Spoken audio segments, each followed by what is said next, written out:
Que pouvait bien cacher l'une des personnalités les plus aimées et respectées au monde? Quelle révélation surprenante Mère Teresa a-t-elle faite au crépuscule de sa vie? Dans cette vidéo, nous nous plongeons dans les étonnantes confessions de Mère Teresa avant son décès, révélant une vérité cachée qui pourrait changer à jamais la façon dont nous percevons la figure sainte de Calcutta. Personne n'a autant conquis le cœur et l'esprit des gens du monde entier que Mère Teresa. Sa vie a été consacrée à servir les plus pauvres des pauvres dans les rues de Calcutta, la transformant en un symbole durable de compassion, d'amour et de miséricorde. Parmi ses nombreuses déclarations puissantes, l'une d'entre elles résonne profondément: le plus grand destructeur de la paix est le cri de l'enfant innocent à naître. Si cette proclamation a suscité la controverse, elle révèle la force de ses convictions et son engagement indéfectible à protéger la vie sous toutes ses formes. Tout au long de sa vie, Mère Teresa a transcendé les frontières de la religion, de la culture et de la nationalité, devenant une icône mondiale de l'humanitarisme. Avec une foi inébranlable et un cœur rempli de compassion, elle a eu un impact sur des millions de personnes dans le monde. Son héritage perdure à travers les missionnaires de la charité, la congrégation qu'elle a fondée, qui poursuit sa mission d'aide aux personnes souffrantes et marginalisées dans divers pays. Pourtant, malgré l'image publique impeccable qu'elle a conservée, Mère Teresa a également dû faire face à des moments de profonds troubles intérieurs et de doute. Dans le dernier chapitre de sa vie, elle a révélé un secret qui pourrait changer à jamais la façon dont nous la percevons. Cette révélation, gardée jalousement jusqu'à ses derniers jours, dévoile un côté plus vulnérable et plus humain de la figure sainte que beaucoup vénéraient. Canonisée sous le nom de Sainte Thérèse de Calcutta en 2016, son image publique reste complexe et à plusieurs niveaux. Elle a été célébrée non seulement pour son dévouement désintéressé aux démunis, mais aussi pour ses efforts inlassables pour lutter contre la pauvreté, ce qui lui a valu le prestigieux prix Nobel de la paix. Sa mission de toute une vie visant à soulager la souffrance humaine et son courageux plaidoyer en faveur de la paix lui ont valu de nombreuses distinctions et titres honorifiques. Aujourd'hui encore, elle est tenue en haute estime par de nombreuses personnes, en particulier au sein de la foi catholique, où elle est vénérée comme une sainte et considérée comme une puissante intercesseuse pour les personnes dans le besoin. Cependant, en plus des éloges, Mère Teresa a également fait l'objet de nombreuses critiques. Certains ont exprimé des inquiétudes quant à la qualité des soins médicaux fournis par son organisation.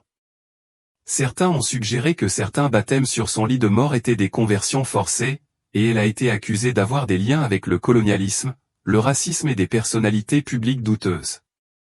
Elle n'a jamais dit un mot, mais avant sa mort, elle a rompu son silence et révélé un secret terrifiant. Le voyage de Mère Teresa en Inde a commencé avec sa naissance sous le nom d'Angézé Gonx Bojaxhiu. Elle est née le 26 août 1910 à Skopje, dans l'Empire ottoman, et a été baptisée le lendemain de sa naissance. Plus tard, elle a considéré le 27 août comme son véritable anniversaire. Mère Teresa était la plus jeune fille de Nicolas et Dranaphil Bojaxhiu. Son père, engagé dans la politique de la communauté albanaise, décède en 1919 alors qu'elle a 8 ans. Dans ses premières années, elle développe une profonde fascination pour les histoires captivantes des missionnaires et leurs services désintéressés au Bengale. À l'âge de 12 ans, elle décide déjà de se consacrer à la vie religieuse. Cette détermination inébranlable ne se renforce que le 15 août 1928, alors qu'elle s'agenouille en prière au sanctuaire sacré de la Vierge Noire de Letnis, un lieu qu'elle fréquente lors de ses pèlerinages. À 18 ans, en 1928, elle dit au revoir à sa maison et entreprend un voyage pour rejoindre les sœurs de Lorette au couvent de Lorette à Rathfarnham, en Irlande. Son objectif est d'apprendre l'anglais, car c'est la langue d'enseignement des sœurs de Lorette en Inde, où elle aspire à devenir missionnaire. Malheureusement, elle ne revoit plus jamais sa mère ni sa sœur, car sa famille réside à Skopje jusqu'en 1934, avant de déménager à Tirana. En 1929, elle arrive enfin en Inde et commence son noviciat dans la ville sereine de Darjeeling, nichée au cœur des majestueux Himalayas. C'est là qu'elle se plonge dans l'apprentissage du bengali et commence à enseigner à l'école Sainte-Thérèse près de son couvent. Le 24 mai 1931, elle prononce avec joie ses premiers vœux religieux, inspirés par la sainte patronne des missionnaires, Thérèse de Lisieux, choisissant d'adopter le nom de Teresa. Cependant, comme une autre religieuse du couvent avait déjà choisi ce nom, elle décide de l'honorer en utilisant son orthographe espagnole. L'appel missionnaire de Mère Teresa se concrétise lorsqu'elle prononce ses vœux solennels le 14 mai 1937, alors qu'elle travaille comme enseignante à l'école du couvent de Lorette à Antali, à l'est de Calcutta. Suivant la tradition de Lorette, elle adopte le titre de « mère ». Elle a consacré près de 2 décennies à l'école et a été nommée directrice en 1944. Bien qu'elle aimait enseigner, Mère Teresa était de plus en plus perturbée par la pauvreté à Calcutta. Ce qui la troublait, c'était qu'elle ne se sentait pas en paix, bien qu'elle soit missionnaire.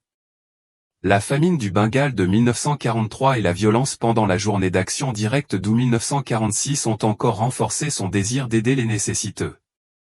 Lors d'un voyage en train vers Darjeeling en 1946, Mère Teresa a ressenti un fort appel intérieur à servir les pauvres de l'Inde pour Jésus. Elle a demandé et obtenu la permission de quitter l'école. En 1950, elle a fondé les Missionnaires de la Charité, adoptant un sari blanc à 2 bordures bleues comme tenue vestimentaire de l'ordre. Le 10 septembre 1946, Teresa a vécu une expérience profonde, qu'elle a plus tard appelée « l'appel dans l'appel ». Au cours de sa retraite annuelle au couvent de Loreto à Darjeeling, elle s'est sentie obligée de quitter le couvent et d'aider les pauvres en vivant parmi eux. Cet appel fut perçu comme un ordre divin, qu'elle ne pouvait ignorer sans trahir sa foi.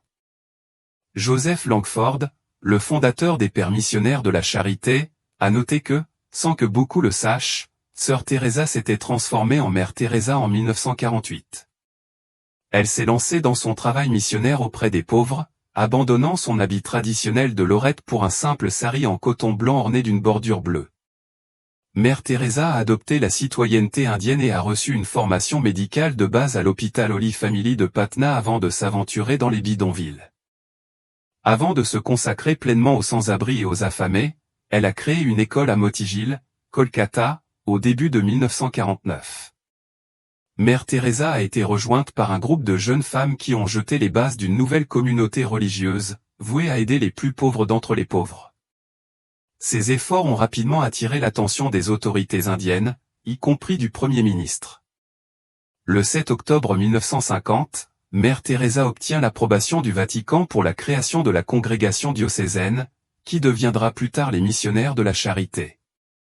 Selon ses propres termes, cette congrégation s'occuperait des affamés, des nus, des sans-abri, des estropiés, des aveugles, des lépreux, de toutes ces personnes qui se sentent indésirables, mal aimées, négligées dans la société, des personnes qui sont devenues un fardeau pour la société et sont rejetées par tous. La compassion de Mère Teresa ne s'arrête pas là. Elle inaugure son premier hospice en 1952 avec l'aide des autorités de Calcutta. Elle transforme un temple hindou abandonné en maison de retraite pour les mourants de Kaliga, qui est mise gratuitement à la disposition des personnes démunies. L'hospice est plus tard rebaptisé Nirmal Hriday, ce qui signifie « cœur pur ». Les personnes admises dans l'établissement reçoivent des soins médicaux et sont autorisées à mourir dans la dignité, conformément à leurs croyances religieuses respectives. Les musulmans ont reçu le Coran à lire, les hindous ont reçu de l'eau du Gange et les catholiques ont reçu les sacrements des malades. Mère Teresa a décrit cela comme une « belle mort », où des personnes qui avaient vécu dans la pauvreté ont pu quitter ce monde avec amour et compassion. En outre, elle a créé un hospice spécialement destiné aux personnes atteintes de la lèpre, qu'elle a appelé Shantinagar, ce qui signifie « ville de la paix ». Les missionnaires de la charité, fondés par Mère Teresa, ont ouvert des cliniques de lèpre dans toute l'Inde, offrant des soins médicaux, des pansements et de la nourriture aux personnes touchées. Le nombre d'enfants sans abri augmentant, les missionnaires de la charité ont commencé à les accueillir. En 1955, Mère Teresa a ouvert Nirmala Shishu Bhavan, la maison des enfants du cœur immaculé, comme refuge pour les orphelins et les jeunes sans-abri. La congrégation a connu une augmentation des recrues et des dons, ce qui a conduit à la création d'hospices, d'orphelinats et de cliniques de lèpre dans toute l'Inde dans les années 1960. Mère Teresa a ensuite étendu la portée de la congrégation à l'échelle internationale, inaugurant une maison au Venezuela en 1965 avec 5 membres. Par la suite, des maisons furent fondées en Italie, à Rome, en Tanzanie et en Autriche en 1968.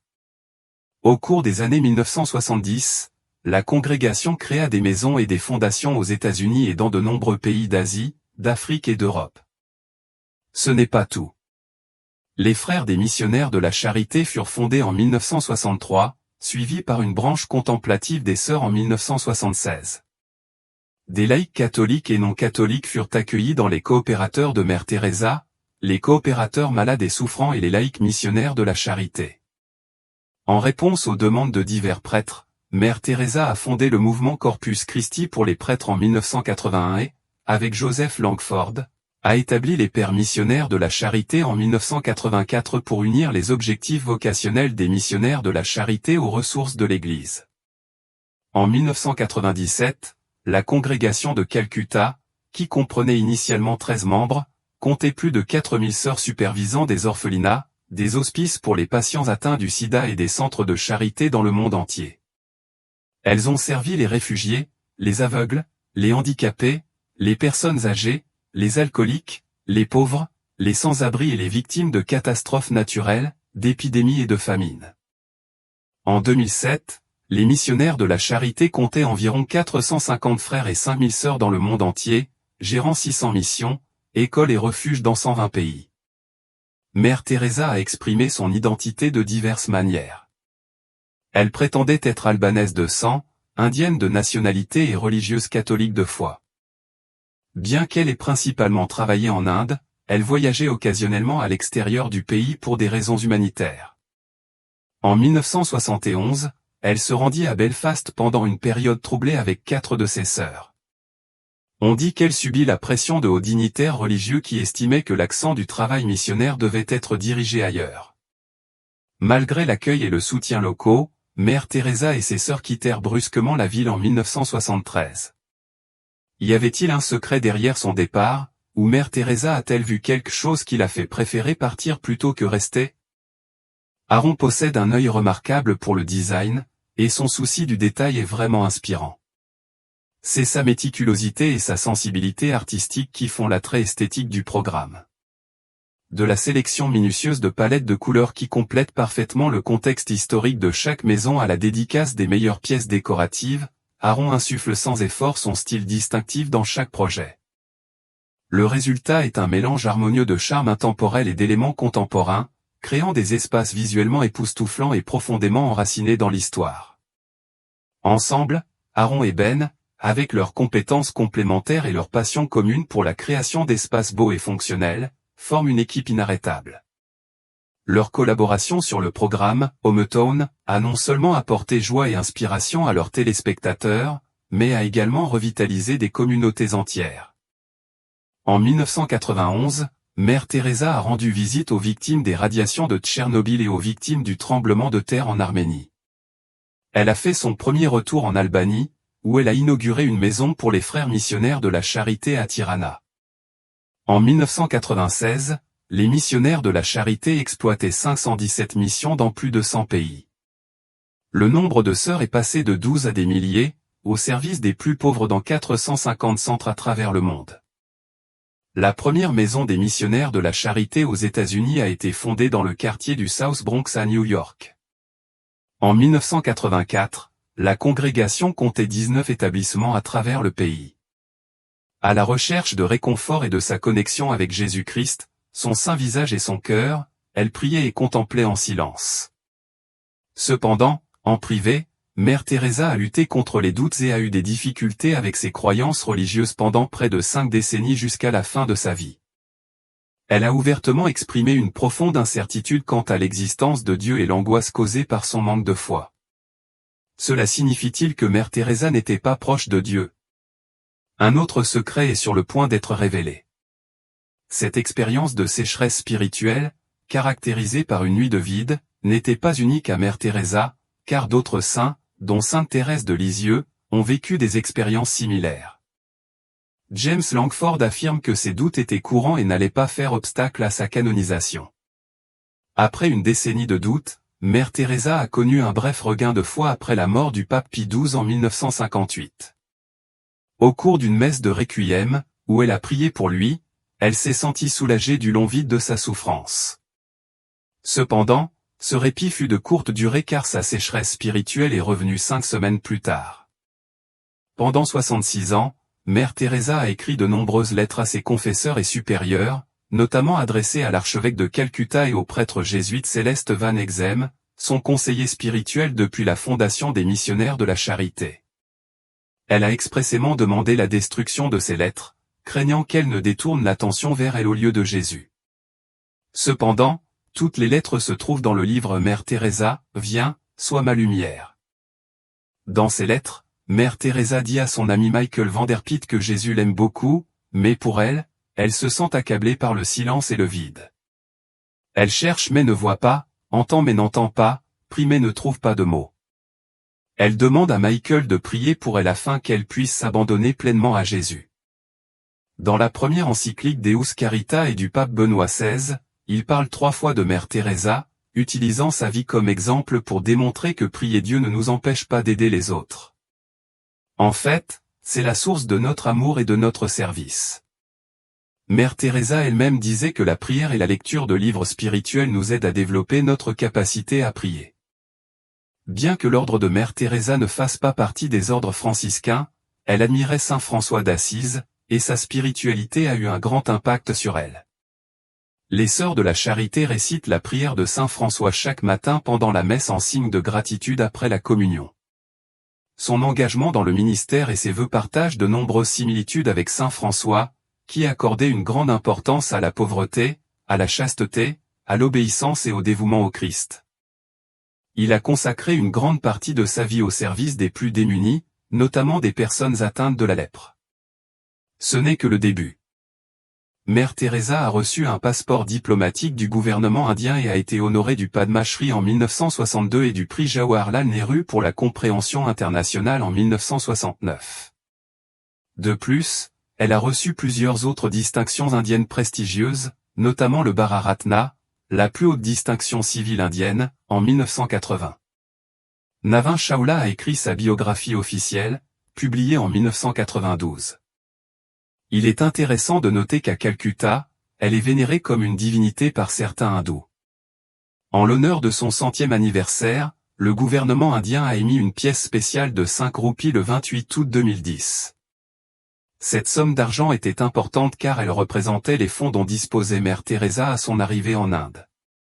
La présidente Pratibha Patil a reconnu l'impact de Mère Teresa, déclarant qu'elle et les missionnaires de la charité, vêtus de saris blancs à bordure bleue, sont devenus un phare d'espoir pour divers groupes marginalisés, tels que les personnes âgées, les sans-abri, les chômeurs, les malades en phase terminale et ceux abandonnés par leur famille. Les efforts de Mère Teresa ont été reconnus à l'échelle internationale lorsqu'elle a reçu le prix Ramon Magsaysay pour la paix et la compréhension internationale en 1962. La citation du prix a salué son dévouement compatissant envers les populations pauvres d'un pays étranger, ce qui a conduit à la création d'une nouvelle congrégation. Au début des années 1970, Mère Teresa était devenue une personnalité renommée dans le monde entier. Son ascension vers la célébrité a commencé avec la sortie du documentaire de Malcolm Muggeridge sur la BBC en 1969 intitulé Something Beautiful for God, suivi par la publication d'un livre du même nom en 1971. Muggeridge lui-même était en cheminement spirituel personnel à cette époque. Lors du tournage du documentaire, l'équipe a dû faire face à des difficultés en raison de mauvaises conditions d'éclairage, en particulier dans la maison de retraite. Au début, ils pensaient que les images capturées dans de telles circonstances seraient inutilisables. Cependant, à leur grande surprise, lorsque le matériel a été examiné en Angleterre, il s'est avéré qu'il était exceptionnellement bien éclairé. Muggeridge a attribué cela à une lumière divine miraculeuse de Teresa, tandis que d'autres membres de l'équipe l'ont attribué à un nouveau film Kodak très sensible. Plus tard, Muggeridge s'est converti au catholicisme, approfondissant ainsi son lien avec Mère Teresa. Au cours de cette période, Mère Teresa a gagné la reconnaissance et l'admiration de la communauté catholique. En 1971, le pape Paul VI lui a décerné le premier prix Jean Xi pour la paix, en reconnaissance de son dévouement au service, de son incarnation de la charité chrétienne et de ses efforts en faveur de la paix. En 1976, elle a également été honorée du prix Pacem in Terris. Le processus de canonisation de Mère Teresa a progressé rapidement. Elle a non seulement reçu des éloges d'institutions religieuses, mais a également été honorée par des gouvernements et des organisations civiles. En 1982, elle a été nommée compagnon honoraire de l'Ordre d'Australie pour son service exceptionnel à la communauté australienne et à l'humanité en général. Le Royaume-Uni et les États-Unis lui ont décerné de nombreuses distinctions, dont le prestigieux Ordre du Mérite en 1983. Le 16 novembre 1996, elle a été nommée citoyenne honoraire des États-Unis. De plus, son pays d'origine, l'Albanie, lui a décerné la médaille d'or de la Nation en 1994. L'acceptation de cette distinction, ainsi que de la Légion d'honneur albanaise, a suscité la controverse. Mère Teresa a été critiquée pour son soutien par des personnalités telles que les Duvalier et des hommes d'affaires corrompus comme Charles Keating et Robert Maxwell. En fait, elle a même écrit une lettre au juge qui supervisait le procès de Keating, demandant la clémence. Mais ce n'est pas tout. Mère Teresa a été honorée de titres honorifiques par des universités en Inde et en Occident. Elle a également reçu le prix Balzan. En 1978, Mère Teresa a reçu le prix international Albert Schweitzer en 1975 pour ses efforts en faveur de l'humanité, de la paix et de la fraternité entre les peuples. Lors de sa visite à l'université de Scranton, dans le nord-est de la Pennsylvanie, en avril 1976, le président de l'université, William J. Byron, lui a décerné la médaille Lorta pour le service humain. Mère Teresa a encouragé les 4500 personnes présentes à se rapprocher des pauvres dans leur propre foyer et dans leur communauté locale, que ce soit en leur fournissant de la nourriture ou en répandant la joie et l'amour. Elle a déclaré que les personnes pauvres pouvaient nous aider dans notre croissance spirituelle car elles représentent le Christ sous la forme de la souffrance. En août 1987, elle a reçu un doctorat honorifique et s'est adressée à un rassemblement de plus de 4000 étudiants et membres du diocèse de Scranton. Elle a souligné l'importance d'accomplir de petits actes avec un immense amour tout en servant les plus pauvres d'entre les pauvres. Tout au long de sa vie, Mère Teresa a été régulièrement classée parmi les 10 femmes les plus admirées dans le sondage annuel de Gallup sur les personnes les plus admirées, occupant la première position à plusieurs reprises au cours des années 1980 et 1990. En 1999, elle a été reconnue comme la personne la plus admirée du XXe siècle selon la liste Gallup, surpassant tous les autres prétendants par une marge significative. Toutefois, sa popularité n'était pas universellement acceptée. Mère Teresa a fait face à de nombreuses critiques. Les points de vue indiens sur elle n'étaient pas toujours positifs. Un médecin né et élevé à Calcutta, qui était un militant dans les bidonvilles de la ville dans les années 1980 avant de s'installer au Royaume-Uni, a affirmé n'avoir jamais vu de religieuse dans ces bidonvilles. Ses recherches approfondies, qui comprenaient plus de 100 entretiens avec des bénévoles, des religieuses et d'autres personnes familières avec les missionnaires de la charité, ont été détaillées dans un livre de 2003 critiquant Mère Teresa. Il l'accusait de promouvoir un culte de la souffrance, de présenter une image déformée et négative de Calcutta, d'exagérer les réalisations de sa mission et de détourner les fonds et les privilèges dont elle disposait. Il a noté que certains des problèmes d'hygiène qu'elle a soulignés, comme la réutilisation des aiguilles, ont montré des améliorations après la mort de Mère Teresa en 1997. Pendant son mandat de maire de Calcutta de 2005 à 2010, Bikash Ranjan Bhattacharya a exprimé sa conviction que Mère Teresa n'avait pas eu d'impact significatif sur la population pauvre de la ville. Il l'a critiquée pour avoir soi-disant glorifié la maladie au lieu de fournir un traitement adéquat et pour avoir présenté Calcutta comme une ville remplie de lépreux et de mendiants. Malgré ces divergences, le Bharatiya Janata Party, BJP, un parti politique hindou de droite, a eu des accrochages avec Mère Teresa au sujet de son soutien aux chrétiens d'Ali. Néanmoins, ils l'ont félicité après sa mort et ont même envoyé un représentant à ses funérailles. Quand on pense que la poussière est retombée, quelque chose d'autre se produit. Le Vishwa Hindu Parishad, VHP, s'est opposé à la décision du gouvernement d'accorder des funérailles nationales à Mère Teresa. Le secrétaire Giriraj Kishore a affirmé que sa loyauté première était envers l'Église et que son travail social était secondaire. Il l'a accusé de partialité envers les chrétiens et de participation à des baptêmes secrets de malades en phase terminale. Dans un hommage bien visible en première page, le bimensuel indien Frontline a réfuté ces accusations comme étant manifestement fausses. Ils ont mentionné que ces allégations n'avaient aucun impact sur la perception générale de ses contributions, en particulier à Calcutta, louant sa compassion altruiste, sa vigueur et son courage. L'auteur de l'hommage a critiqué la position publique de Teresa contre l'avortement et sa revendication d'être apolitique. En février 2015, Mohan Bhagwa, chef de l'organisation hindoue de droite Rashtriya Swayamsevak Sangh, RSS, a fait une déclaration suggérant que l'intention de Mère Teresa était de convertir les personnes qu'elle servait au christianisme. Mère Teresa a subi une crise cardiaque à Rome en 1983 alors qu'elle rendait visite au pape Jean-Paul II. Après une deuxième crise en 1989, on lui a implanté un stimulateur cardiaque. En 1991, après avoir souffert d'une pneumonie au Mexique, elle a connu d'autres problèmes cardiaques. Bien qu'elle ait proposé de démissionner de son poste de chef des missionnaires de la Charité, les sœurs de la congrégation ont voté pour qu'elle reste à la tête des missionnaires de la Charité par un vote secret, et elle a accepté de continuer. En avril 1996, Mère Teresa est tombée et s'est cassé la clavicule, et 4 mois plus tard, on lui a diagnostiqué une malaria et une insuffisance cardiaque.